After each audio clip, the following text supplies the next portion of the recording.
500,000 years ago, Earth was a vastly different world. Ice sheets covered much of the northern hemisphere. Mega-fauna roamed the continents, and our ancestors were neither fully ape nor fully human. This was the age of Homo heidelbergensis, the common ancestor of Neanderthals, Denisovans, and modern humans. Today, we're traveling back 500,000 years to explore how these prehistoric humans survived in one of the most challenging periods of Earth's history. This is the story of adaptation, innovation, and the beginning of what would eventually become us. To understand our ancestors, we must first understand their world. The Middle Pleistocene epoch was a time of dramatic climate fluctuations. Glacial periods alternated with warmer interglacials, forcing life to constantly adapt or perish. Europe was a patchwork of dense forests, open grasslands, and frozen tundra.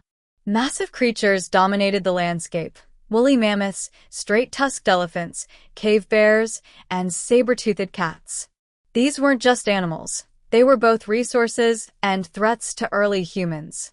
In Africa, the birthplace of humanity, savannas stretched endlessly under scorching suns. Here, early humans competed with lions, hyenas, and other predators for survival. Asia presented its own challenges, from tropical jungles to temperate woodlands, each requiring different survival strategies. The humans of this era, Homo heidelbergensis, stood between 5 feet 6 inches and 6 feet tall, quite similar to modern humans. Their brains were large, about 1,200 cubic centimeters, roughly 85% the size of our own. But it wasn't just brain size that mattered, it was what they could do with it. By 500,000 years ago, humans had been making stone tools for over 2 million years. But they were getting better at it, much better. The dominant technology of this period was the Acheulean hand axe, a teardrop-shaped tool that required sophisticated planning and skill to create.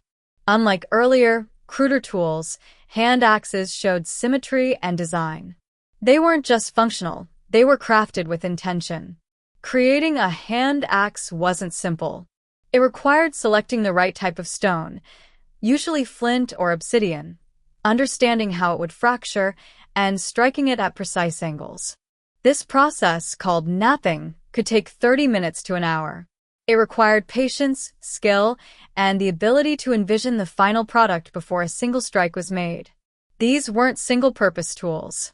Hand axes could butcher animals, chop wood, dig for roots, and serve as weapons. They were the Swiss Army knives of the Stone Age.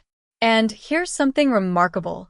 Hand axes remained virtually unchanged for over 1 million years, suggesting a successful design that was taught and passed down through countless generations. But stone wasn't their only material. Archaeological evidence shows they also used wood, bone, and animal sinews. Wooden spears from this period have been found preserved in peat bogs in Germany, sophisticated hunting weapons with fire-hardened tips, demonstrating advanced planning and engineering. If there's one technology that defined human evolution, it was fire.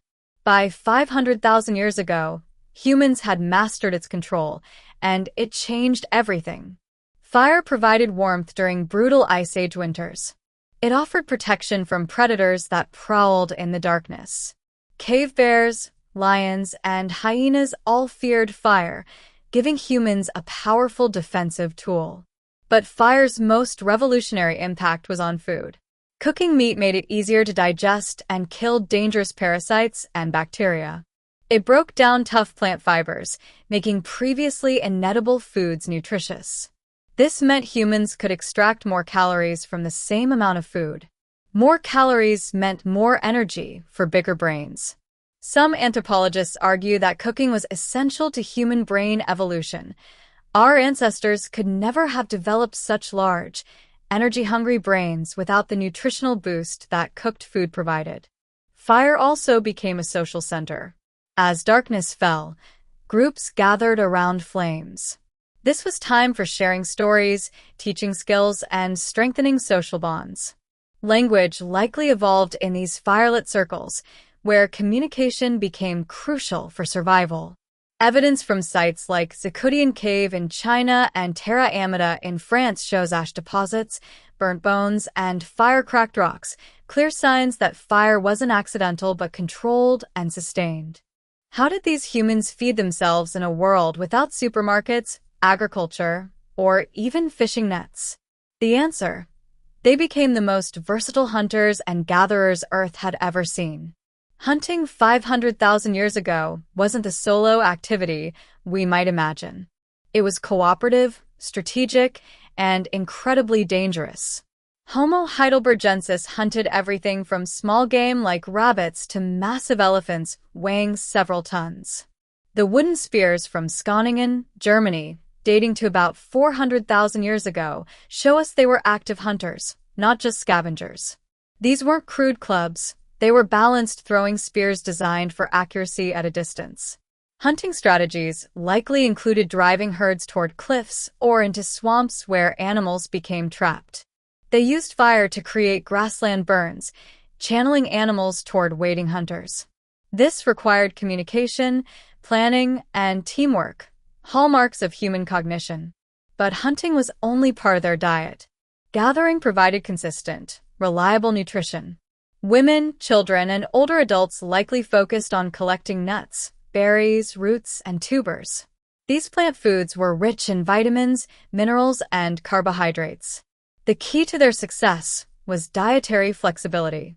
When game was scarce, they relied more on plants. When hunting was successful, they feasted on protein and fat. They ate insects, bird eggs, shellfish. Anything edible was potential food. This opportunistic approach meant they could survive in diverse environments, from African savannas to European forests. Unlike specialized species that went extinct when climates changed, humans adapted. Humans are social creatures, and our ancestors were no different. By 500,000 years ago, they lived in small bands of perhaps 20 to 50 individuals, extended family groups that worked together for survival. These weren't random collections of individuals. Social bonds were critical. Trust, cooperation, and shared knowledge meant the difference between life and death. Caring for the sick and elderly shows up in the fossil record. Individuals with healed injuries that would have been fatal without help from others. Communication was evolving rapidly. While we can't know exactly how sophisticated their language was, Homo heidelbergensis had the physical anatomy for complex speech. Their hyoid bone, a small bone in the throat crucial for speech, was similar to ours. They likely used a combination of gestures, vocalizations, and possibly early words. Teaching toolmaking to the young, coordinating hunts, and sharing information about food sources all required communication beyond simple grunts. Social learning was their superpower. Unlike animals that rely primarily on instinct, humans could teach and learn from each other. An innovation in one group could spread to others. Knowledge accumulated across generations. This cultural transmission, passing information from parents to children, accelerated evolution. It wasn't just genes determining survival anymore. It was also ideas, techniques, and traditions. Where did these early humans sleep? How did they protect themselves from the elements? Evidence suggests they used both natural shelters and constructed dwellings. Caves and rock overhangs provided protection in some areas, but caves were often occupied by dangerous predators. Humans had to compete for these spaces, using fire to drive out previous occupants. In areas without caves, they built simple structures. Archaeological sites show post holes and stone rings that once held wooden frames covered with animal hides. These weren't elaborate buildings, but they kept out wind, rain, and snow. Daily life was physically demanding but not constant struggle. Studies of modern hunter-gatherers suggest they worked about 4 to 6 hours daily finding food, leaving substantial leisure time for toolmaking, socializing, and rest. Children played, learning survival skills through games. Adolescents practiced hunting and gathering under adult supervision. Elders, too old for strenuous activity, contributed by tending fires, making tools, and teaching the young. Clothing was rudimentary, animal skins likely worn in colder climates. There's no direct evidence of sewn clothing this early, but hide wrappings and capes would have provided basic protection. Life expectancy was short by our standards. Most died before age 40. Childbirth was dangerous, infections were fatal, and injuries that we'd consider minor could be deadly. But those who survived childhood had a decent chance of reaching middle age. 500,000 years ago, our ancestors stood at a crossroads of evolution. They weren't yet modern humans, but they possessed the fundamental traits that would define us: intelligence, adaptability, and cooperation. They survived ice ages and droughts. They learned to control fire and craft sophisticated tools.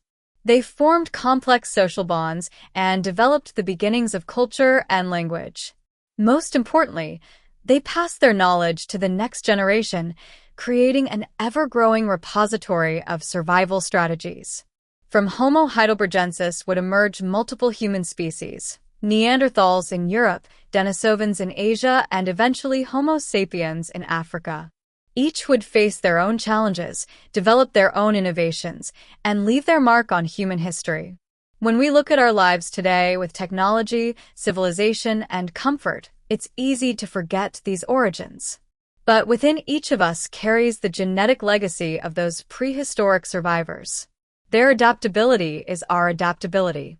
Their curiosity is our curiosity.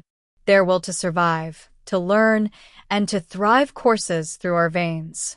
Life 500,000 years ago was harsh, uncertain, and dangerous.